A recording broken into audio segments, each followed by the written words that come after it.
지금까지 고 박원순 서울시장과 관련해서 궁금한 건 크게 두 가지였습니다. 박 시장이 정말 피해자가 주장하는 것대로 어떠한 형태의 성범죄를 저질렀는가? 그것이 사실인가? 그 두 번째는 어떻게 피해자가 경찰 신고 당시 가해자 측에게 알리지 말라라고 신신당부를 했는데 박원순 시장 측이 어떻게 미리 알았는가? 첫 번째 궁금증과 관련돼서는 경찰이 수사를 멈춤으로써 사실상 알 길이 없어졌고 두 번째는 알 수 있게 됐습니다. 어떻게 박 시장 측이 알게 됐는가?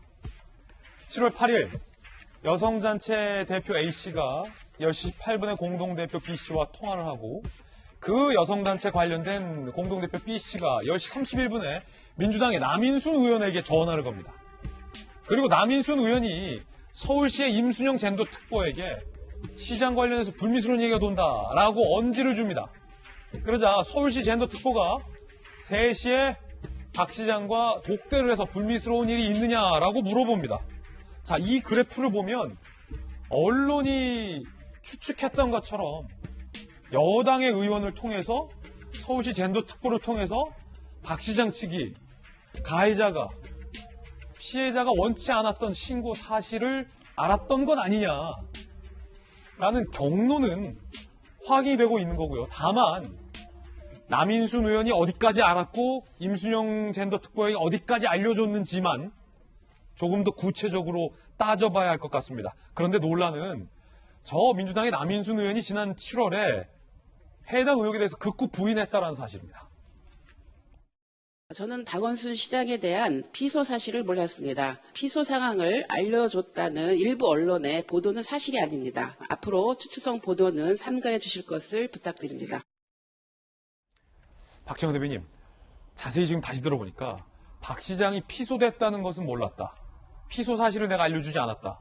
라고 부인을 하고 있는데 따져봐야 될 것은 지금 아까 그래프를 다시 보시면 여성단체 측이 남인순 의원에게 전화를 걸잖아요. 그리고 나서 남인순 의원이 서울시 젠더 특보에게 바로 2분 뒤에 시장한테 불미스러운 얘기 돈다. 라고 지금 언지를 준단 말이죠. 7월에 부인했던 남인순 의원의 이 부인 기자회견이랄까요? 어떻게 봐야 됩니까?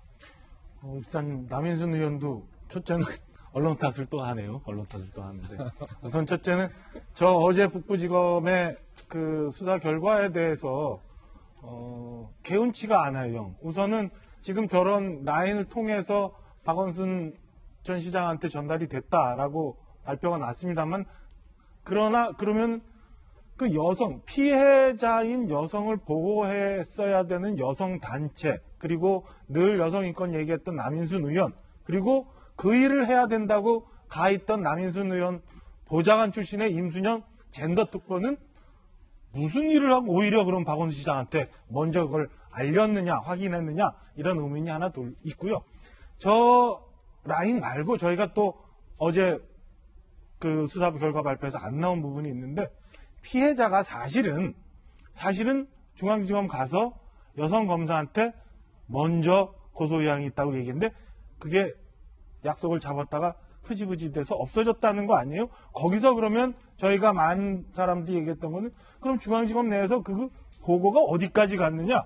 혹시 거기서 박원순 시장한테 전달이 됐던 건 아니냐라는 의심을 했었는데 그 부분에 대해서는 어제 북부지검 수사 결과에서 아무것도 없어요. 그럼 과연 그 라인에 대한 수사는 제대로 수사가 됐는지 한번 다시 돌아봐야 되고 좀 전에 말씀드린 것처럼 여성인권에 대해서 먼저 얘기해야 되는 여성단체들의 역할이 과연 이 라인 선상에서 과연 제대로 됐었던가 한번 우리 사회가 되짚어봐야 될 부분이라고 생각합니다. 그런가 하면 박원순 시장이 마지막 극단적인 선택을 하기 전에 이렇게 얘기를 했었던 것으로 알려지고 있습니다.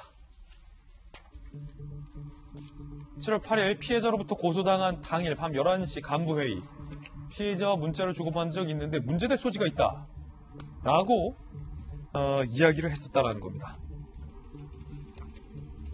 그리고 박 시장이 임순영 특보에게 7월 9일 극단적 선택 당일 오후 1시 24분 공간에 나선 후 텔레그램 메시지로 아무래도 이 파고는 내가 너무 힘들 것 같다 라고 문자를 보냈다라는 내용도 있는데 정혁진 변호사님, 경찰이 사실상 박 시장의 어떤 성범죄 의혹과 관련돼서 밝히지 못했잖아요. 그러자 일부 박 시장 주변에 있었던 분들 혹은 박 시장 지지자들이 봐라라고 하며 여성 피해자를 공격하는 일이 지금 벌어지고 있습니다. 그런데 자, 박 시장이 보냈다는 이 텔레그램 메시지, 아무래도 이 파고는 내가 넘기 힘들 것 같다. 자, 이게 어떤 의미일까요? 그러니까 인생은 고해죠. 왜 고해냐면 파도가 있기 때문에 고해인데 파도는 결국 어려움 아니겠습니까? 그 어려움 중에도 극복할 수 있는 게 있고 극복하지 못해서 이제 넘어질 수밖에 없는 그런 것들이 있는데 결국은 박원순 전 시장은 극단적인 선택을 하지 않았습니까? 그러니까 결국은 넘지 못할 파도를 맞은 거죠. 그렇다라고 하면 그것이 무엇이 있었을까? 그 사망 당시에는 박원순 전 시장에게 이 성추행 관련한 의혹 외에는 다른 것들은 없었단 말이죠. 그렇기 때문에 이게 논리적으로는 이런 부분들이 문제가 된다라고 이야기할 수가 있을 것 같고 중요한 것은 이제 형사 재판에 있어서 자백이 피의자의 자백이 그 재판 증거의 왕이라고 하는데 그 증거에는 피의자의 자백뿐만 아니고 피해자의 진술, 그 다음에 이 건 같은 경우에 뭐 텔레그램이나 여러 가지 그러한 그 사진 같은 것들이 있지 않았겠습니까? 오히려 박원순 전 시장의 저런 텔레그램 메시지는 피해자의 진술이 신빙성이 있다라고 하는 것을 그 추측할 수 있게 해주는 그러한 표현이 아닌가 하는 생각이 저는 들었습니다. 예.